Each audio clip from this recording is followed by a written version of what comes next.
Hello and welcome to this very special edition of Good Day Street Talk as we celebrate Black history. I'm Antoine Lewis. We're coming to you from the Brooklyn Museum, one of the oldest and largest art museums in the country. Later, we'll discover some of the other gems the borough has to offer. We'll also catch up with Brooklyn's own Bernard King and hear about his legendary life on and off the court. Plus, I sit down with former boxing champion Laila Ali as she remembers the lasting influence of her dad, the greatest, Muhammad Ali, and how she sees her role in the historic Me Too movement. We also take a look at the biggest blockbuster comic book hero movie of the season, Black Panther, and how it's breaking records at the box office and, more importantly, breaking cultural barriers worldwide. But we begin with someone widely viewed as one of America's favorite TV dads. John Amos became a household name in the 70s through his work on the television sitcom Good Times, as well as the groundbreaking miniseries Roots, and he continues to play a significant role in the entertainment industry. I hit the industry at the right time. They were looking for writers and on-camera talent of color, and I just happened to be in the right place at the right time. That's what life can be at times, a game of inches, something John Amos knows all too well.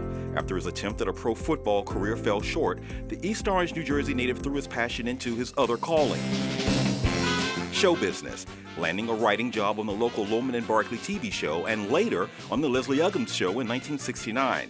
He eventually found his way in front of the camera on the Mary Tyler Moore Show. Gordy the Weatherman, that was me. And when I first started, it was just a recurring role. And when they found out that I could deliver a line, they started increasing the role slowly but surely, more and more episodes. And then I think about my third year on the Mary Tyler Moore Show, they indicated that Norman Lear wanted to see me for a role on one of his series. Debuting in 1974, Good Times proved to be a landmark moment in television history, becoming the first African-American sitcom while also presenting audiences with major social issues. You know, most black people, we didn't know what that was, or, right. But you all covered We covered the things that needed to be covered. It was the first time they had a chance to see what life was like in the ghetto for a family of low income. It showed a family that pulled together. We showed that you could deal with subject matter that was relevant, that was in some cases shocking, but it had the ring of honesty to it. Nobody else had ever done anything like that. But that was the thing about Norman Lear. He was not afraid. He would push the envelope as far as he possibly could. And we did it skillfully too, I believe. What the hell you doing getting mixed up with a gang? I ain't in this gang. You're in a gang? No, Ma, they chose me. I didn't choose them.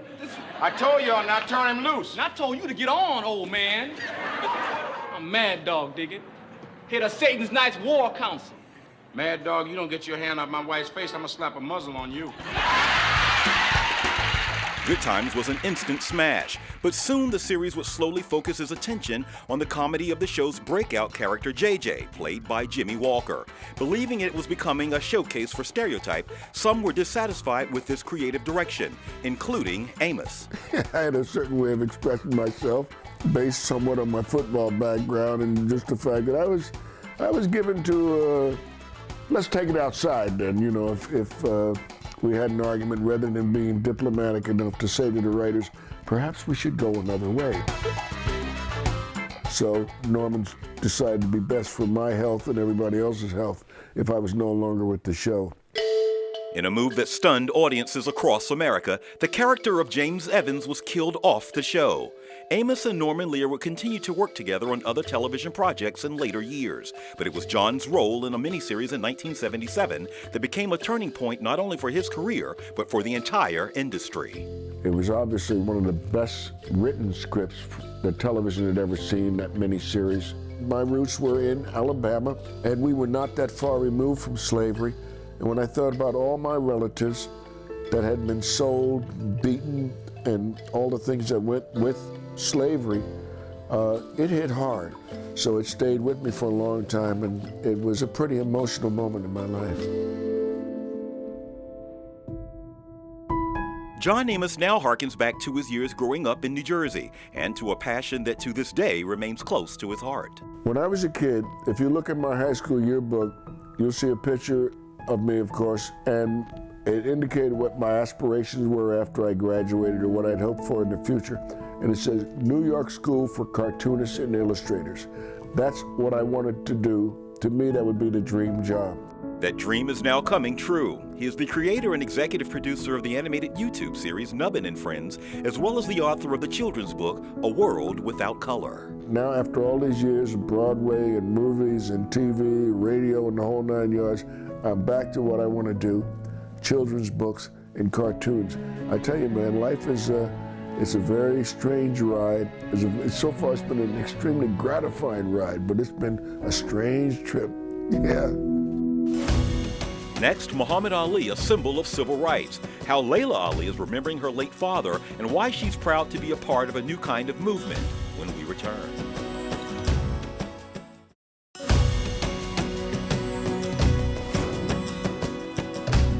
Welcome back to this very special celebration of Black History Month. We are coming to you from the iconic Brooklyn Museum, which has quite a history all its own. As one of the oldest and largest in the country, the Brooklyn Museum inspires all who visit with incredible art, exhibitions, education, and programming. It also serves as a beloved destination to annually celebrate Black history. Every day we're celebrating Black culture and the African diaspora here at the Brooklyn Museum. And in February, it's Target First Saturday. We have live music, we have dance, hands-on art making activities. We have all sorts of amazing offerings that are free to the community. Among the most fascinating exhibitions is this one, the American Art Collection featuring imported works by African American artists. It's a real privilege to be able to show people a history of African American art that goes all the way back to the early 19th century, and it allows us to connect the past to the present in a really relevant way. With a commitment to diverse beliefs, cultures, and experiences, this is what makes the Brooklyn Museum a landmark civic institution. It's so inspiring to see that the Brooklyn Museum is home to so many people. You know, we're situated in Crown Heights, in Prospect Heights, in Flatbush. We're at the nexus of all of these different communities and cultures, and it's so amazing that everyone feels so welcome here. Muhammad Ali, a true legend of the civil rights movement. And as for his daughter, Layla Ali, well, she speaks of another movement taking place right before our very eyes. People ask me all the time, what do I feel when I hear the last name Ali? And of course, for me, it's just my name, you know, but I know why they're asking the question. You know, my father being Muhammad Ali, he's the greatest of all time. He's a global icon, and he's that because he was such an amazing man inside and outside of the ring, and we wish there were more people like him. But being the daughter of a boxing legend was not the reason Layla Ali would eventually follow in his footsteps. I turned on the TV for a Mike Tyson fight, and all of a sudden these women come in the ring. I'm like, what is going on? What is this? And then they started battling out, and it was a bloody fight. And I was like, I want to do that. From that moment on, Layla would enter the pros and become an unstoppable force, winning the WBC, WIBA, IWBF, and IBA female super middleweight titles, as well as the IWBF light heavyweight title. But despite success in the ring, Ali had to contend with the pressure taking place outside of it, from fighting under the shadow of her famous father's career to mainstream criticism against women's boxing. Layla wrote her first book, Reach, to tell her own story. I remember when it became public that Muhammad Ali's daughter's boxing and all the naysayers and all the, you're too pretty to box and women don't box. Oh, this must be a publicity stunt. So I shared the book, and it was an inspirational book for young girls because I thought that I wanted to show them, like, you don't have to let your past define you or the things that you go through define you and how to be successful. You retired from the ring about 10 years ago with a history-making record, 24 and with 21 by knockout, if I remember right. Yeah, get it straight now. Get it straight. 24-0. Don't forget that O. Get that O. With 21 knockouts. Do you miss being in the ring at all? Of course I do. Can't you tell? I miss the fighting. I don't miss the training all the time. I don't miss the business behind the fighting and some of the hurdles that I had to overcome, but I definitely miss being in the ring and being unleashed. Layla has now moved on to the next round of her career as a television personality on shows such as American Gladiators and lifestyle expert as host of another series, Home Made Simple, on the Oprah Winfrey Network. And now she's going back to her childhood favorite, cooking, with her brand new book, Food for Life. Some people are like, oh, now you're cooking. No, I've been cooking, and I take pride in my cooking, and I'm very competitive inside and outside of the ring. And, you know, obviously I'm into fitness and wellness now, knowing that we have an epidemic. You know, people are sick. They've got diabetes and heart disease and all these things, and they're directly related to the foods that you eat and the lifestyle choices that you make. So I think people are starting to wake up and they're like, wow, I need to get in control of my health. I need to make changes. So they're looking for inspiration. But she also sees inspiration in something else currently taking place across the country. As her father became part of a movement that forever changed the direction of a nation, Layla Ali is now part of a movement that will forever be part of history for generations to come. I love seeing women take a stand. I've always been a woman who says what's on her mind, does what she wants to do, and I've never felt like I had to go around and be like, I'm a woman, I'm strong, I'm this, I'm that, because I'm gonna show you. You can see it by looking at me. You see that I'm black, you see that I'm a woman, you see that I'm strong, you see that I'm gonna do what I need to do. But everybody hasn't always had that voice or had that confidence or had that platform or whatever it is to be able to do that.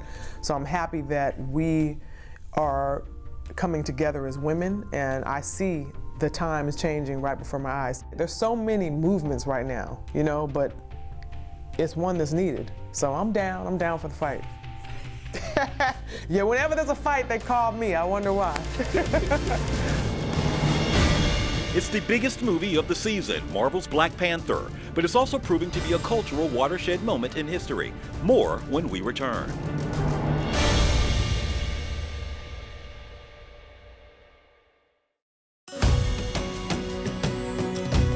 You know, we have right here in our backyard what many consider a walk back into time. Our Crystal Young takes us on a tour of Weeksville, Brooklyn. Take a look.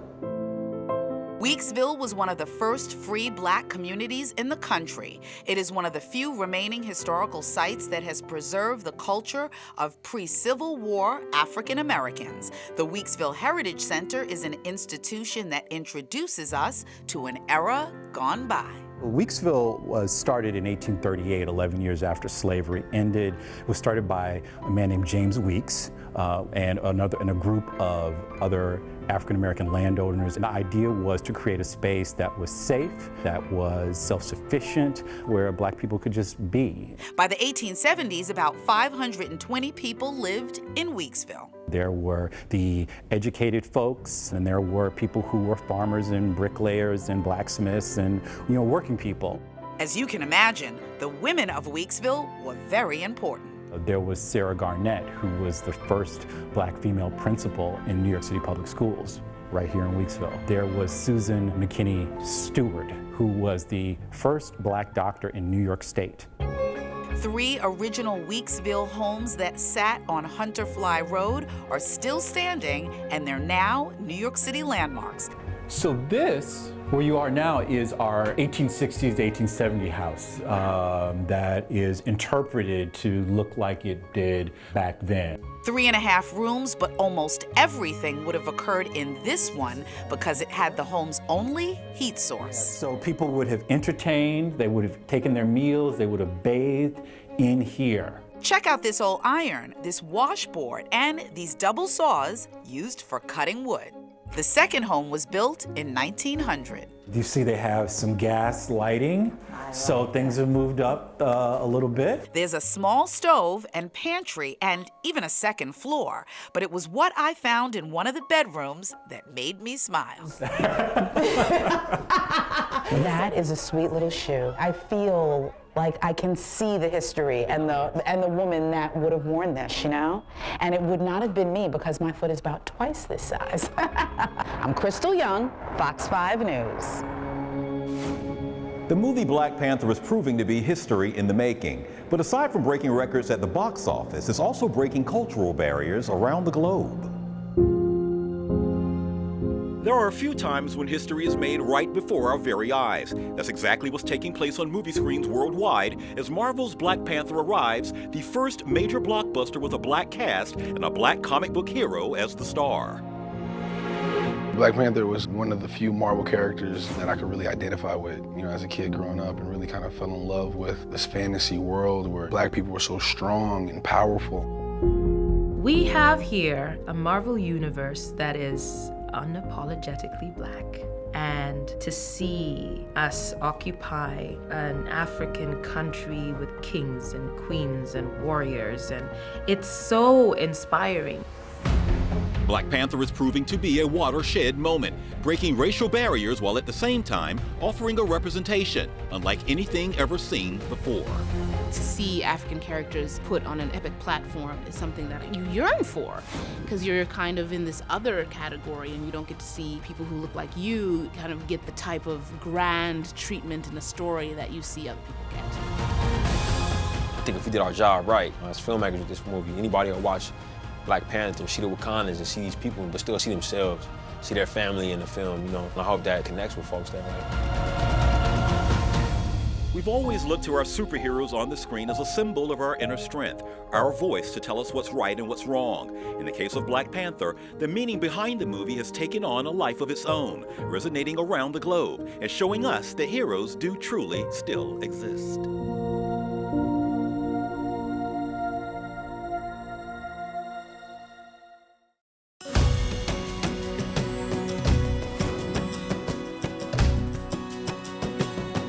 He was an unstoppable force, a quintessential scoring machine on the hardwood.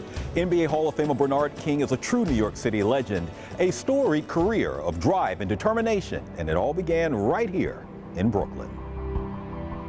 When I was in third grade, the basketball was in my hands, and I'm underneath the basket at PS 67 in Brooklyn with a lot of other kids tossing this ball up toward the rim, trying to make a basket. And ultimately, most of the other kids, they all walked away in frustration, and I refused to leave until I made a basket. And when that ball went through the hoop, it was like eating cotton candy. You know what that's like, Antoine? Well, you want more and more, right? And so that's when I developed my passion for basketball. It was a passion that Bernard King brought with him to Fort Hamilton High School, where he flourished on the court and right in the middle of the civil rights movement. It was the era of busing. And at that time of integration, there was a lot of strife, not only throughout the United States, but even here in New York City. There were areas of the city I would go and play basketball. And when we would leave, we would have to decide which way we were going to exit and run, because we knew there would be bottles flying. King would soon leave Brooklyn for the University of Tennessee, where he became an instant star. Starting with his 42-point freshman debut, he would lead the conference in scoring that first year and earned SEC Player of the Year honors in each of his 3 years on campus. Along with teammate Ernie Grunfeld, they lit the court on fire as the Ernie and Bernie Show, leading the Volunteers to 2 NCAA tournament appearances and an SEC championship. Next stop, the pros. 1977? Yeah. You drafted? Some great music during that time. King was drafted by the New Jersey Nets in the first round. He would eventually make his way back to the Big Apple in 1982, playing for his hometown team, the New York Knicks. Well, I wasn't just coming home, but from a professional standpoint, I was coming home as an All-Pro. I'm one of the considered 4 best forwards in the league coming back to New York City. And now I'm coming to fulfill my dream that I had as a young kid of wanting to play for the New York Knicks, and all of those great players that I watched growing up in terms of Walt Frazier, Earl Monroe, Bill Bradley, all those great Knicks. And now I am amongst that pantheon of great players that played for the Knicks, and it was simply amazing to put on that uniform every single night. He would become a living legend in his own right, making history as the first player since Wilt Chamberlain to score at least 50 points in back-to-back games. But it would all come crashing down on March 23, 1985, when he suffered a major injury, a torn ACL in his right knee. Many said his career was over. But just like that kid from Fort Hamilton determined to make his first basket, King now had another goal, to make it back onto the court. And after 2 years of extensive rehab, Bernard King made history yet once again. Ultimately, I transitioned on to Washington with the Washington Bullets and played there. And at 34 years old, as averaging 28 points a game on a rebuilt knee, I stood there as an all-star on that court, and I achieved everything I said I would do. Now in the Basketball Hall of Fame, Bernard King is sharing his story in a new book, Game Face, a lifetime of hard-earned lessons on and off the basketball court. It was very important for me to tell my story in my way. My story had never been told because the world perceived me as Bernard King, and they didn't have an opportunity to get to know me as Bernard. But he also sees the importance of his time in sports and how it made an impact on the social landscape. Sports has always been a unifier. And I think that the contributions of African Americans in the sport particularly basketball or any other sport, has been very important in terms of moving us forward socially in this nation. And that's very important. And I think I have been part of that legacy. We thank you so much for joining us for this very special celebration of Black history. For all of us here at Fox 5, I'm Antoine Lewis. And as always, thanks for the company.